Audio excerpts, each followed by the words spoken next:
Hello and welcome to the Daily Message.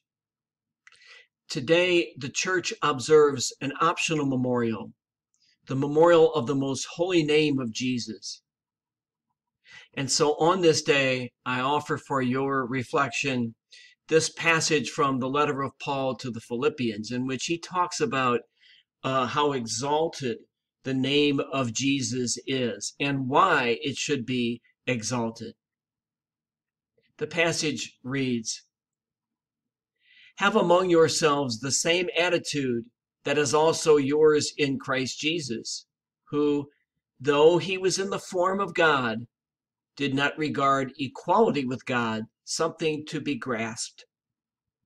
Rather, he emptied himself, taking the form of a slave, coming in human likeness, and found human in appearance, he humbled himself, becoming obedient to death, even death on a cross.